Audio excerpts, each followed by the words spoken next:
Bawal? Wala tayo ang sila sa lao. Ang pinausog.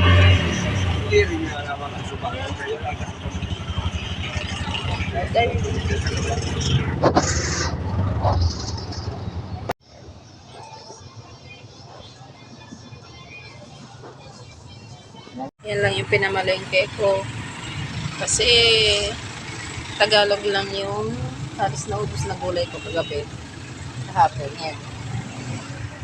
Mahal ng talong, grabe. Magkano to? 1,100 ang kapital sa ganitong isang bundle. Kasi namumuna ng 110 isang kilo. 10 ito.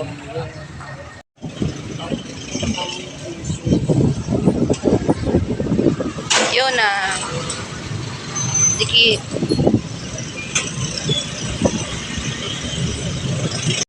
Tapos na tayo ulit ng display.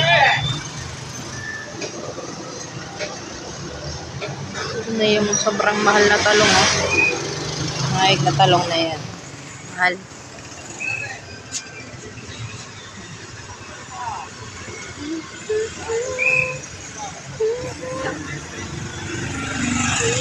Yeah. Alam mo, you want tete? You want tete? Dede?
Bitaw po yan.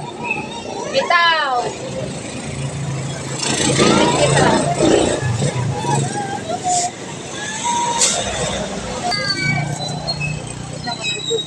Yan na lang yung tirang gulay. Yan.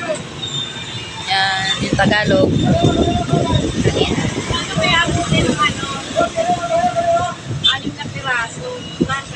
Yan yung taon-taon ko. Yan na lang yung tira. Kaya hindi ko na nilagay dun sa estante. Katulad ng pinaglagyan kanina.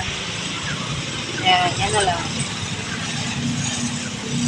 Yung saging ko, yan na lang din tira.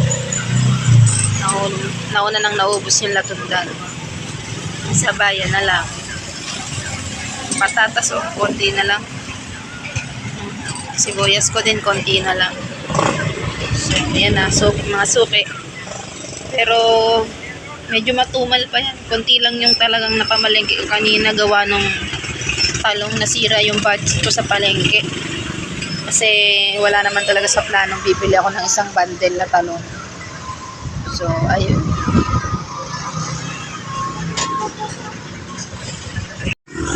Alas 6 na. So, maya-maya, mga 2 hours na lang ako magbubukas. Tapos, ligpitan na ulit. Yan. Tapos, kinamagahan palengke ulit. Yan lang, ulit-ulit, mga kasuki. Yan. Yan lang. Hapon na naman. Thank you, Lord. Nakaraos na naman ngayong araw. So, yun lang. Bye-bye.